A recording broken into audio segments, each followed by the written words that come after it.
20% মানুহে 80% মানুহক ৰুল কৰে। সম্ভৱতঃ এইটো এক ইকনমিক্সৰ সূত্ৰ, কিন্তু 20% মানুহে ফিজিকেলি, ছ'চিয়েলি আৰু পলিটিকেলি 80% মানুহক প্ৰভাৱান্বিত কৰে, ৰুল কৰে। সঁচা কথা। আমি দেখিবলৈ পাওঁ যে 20% মানুহৰ হাতত ধন সম্পদ থাকে, 80% মানুহৰ হাতত ধন সম্পদ নাথাকে। মানে 80% মানুহৰ হাতত এনেকুৱাকৈ ধন সম্পদ থাকে, যিখিনি ধন সম্পদ তেওঁলোকে খোৱা বোৱা কৰাৰ পিছত অকণমান কিবা মধ্যবিত্ত পৰিয়ালে হয়তো 2-এপদ বস্তু কিনিব পাৰে। তাৰ বাহিৰে সাধাৰণ মানুহখিনিতো অকল খোৱা বোৱা এইখিনি কৰোঁতে আৰু দিনটো ব্যস্ত থাকোঁতে, কাম বন এইবোৰ কৰি ব্যস্ত থাকোঁতে বেলেগ কথা না ভাবিবলৈ সময় থাকে, আৰু উপাৰ্জন তেনেকুৱা যে বেলেগ বস্তু কিনিবলৈ তেওঁলোকৰ হাতত ধন সম্পদ নাথাকে। কিন্তু 20% মানুহৰ হাতত ইমান ধন সম্পদ কেনেকৈ থাকে? কথাটো আচৰিত কথা নহয়নে? আৰু ইমান দিনে ইমান কামো হৈছে পৃথিৱীত, তথাপিও এই 80% মানুহ সদায় তেনেকৈ ব্যস্ত আছে। এই মানুহখিনি যে কাম নকৰে তেনেকুৱা নহয়, মানুহখিনি কামো কৰি আছে। ময়ো সেই 80%ৰ ভিতৰতে নিজকে ৰাখিছোঁ, আৰু ময়ো দেখিছোঁ কাম বনটো আমিও কৰি আছোঁ, দৌৰি আছোঁ। 20%ৰ লিষ্টত আমি কিন্তু সোমাব পৰা নাই।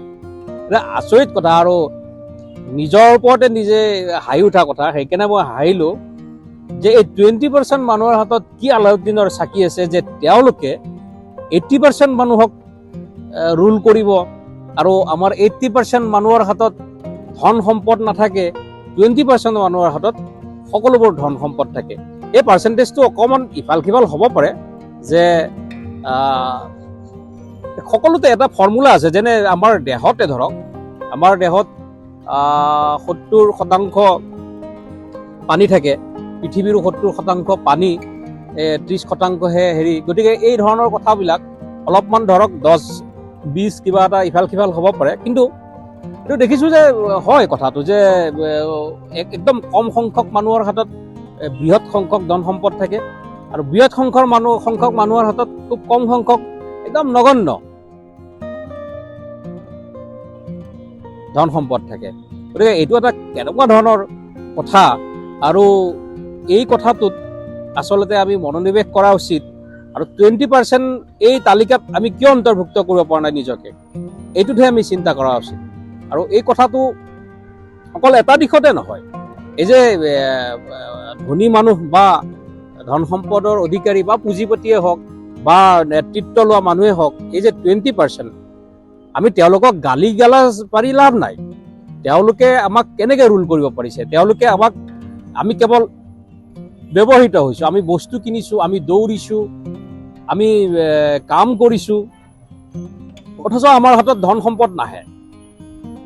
আহিলেও আমাৰ সেই বস্তুখিনি কিনোতে শেষ হৈ যায়। গতিকে এই ধৰণৰ কথাবোৰ আমি আলোচনা কৰা উচিত, আৰু আমি নিজৰ বিচাৰ বিশ্লেষণেৰে এই কথাবোৰ ভবা উচিত যে কি কৰিলে আমি 20% মানুহৰ শাৰীত লাইনত নিজকে নিব পাৰিম। আৰু সেই 20% মানুহে কিন্তু কৰ্ম কৰে, আৰু তেওঁলোকৰ ডিচিপ্লিন আছে জীৱনৰ, তেওঁলোকৰ স্ক্ৰিপ্ট আছে, তেওঁলোকৰ এক সুনিৰ্দিষ্ট কাৰ্যসূচী আছে।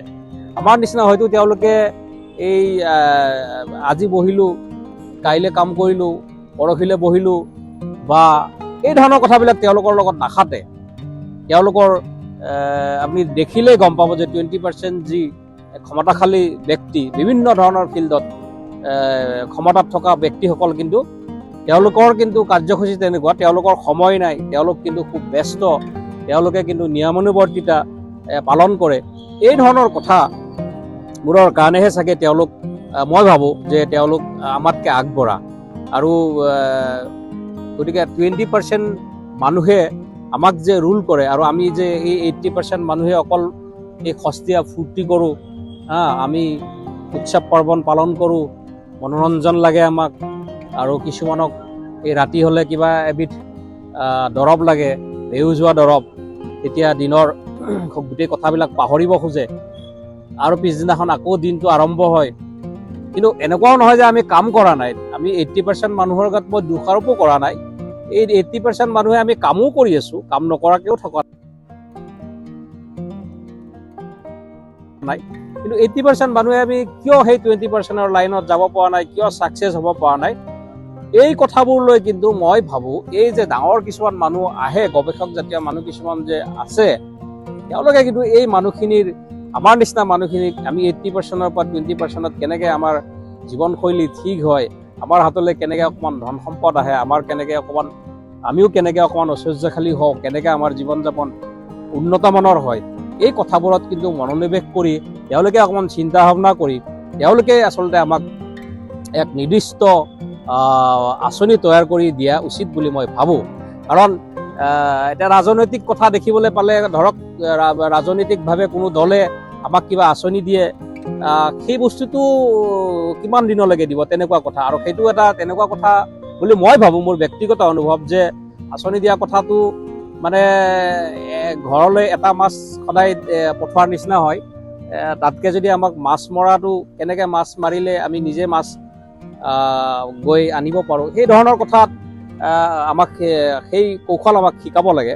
আৰু মই অনুৰোধ কৰোঁ যে তেনেধৰণৰ কোনোবা ব্যক্তি থাকিলে আমি 80%ৰ পৰা 20%ৰ লাইনত কেনেকৈ যাব পাৰোঁ, যাতে সাধাৰণ জনতাক, সাধাৰণ মানুহক যাতে সেই ধৰণৰ জ্ঞান বা সেই ধৰণৰ চিন্তা ভাৱনা কৰিবৰ কাৰণে যাতে বাধ্য কৰায়, তেনেধৰণৰ কাৰ্যসূচী লোৱা উচিত।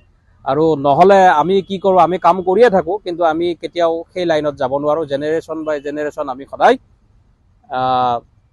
একে সেই 80%ত থাকোঁ আৰু আমাক সদায় ৰুল কৰে। আৰু আমি সদায় বেলেগৰ কথা মতে আমি কি কৰিম, কোনটো উৎসৱত আমি কি কাপোৰ পিন্ধিম, কোনটো উৎসৱত কি মনোৰঞ্জন কৰিম, এই ধৰণৰ কথাবিলাক যেন 20% মানুহে ঠিক কৰি দিয়ে। আৰু আমি ভাবোঁ হয়তো আমাৰ ফ্ৰীডম আছে, আমাৰ মতে হয়, কিন্তু আমাৰ মতে একো নহয়। এইবোৰ চব 20% মানুহে আমাক সজাই দিয়ে।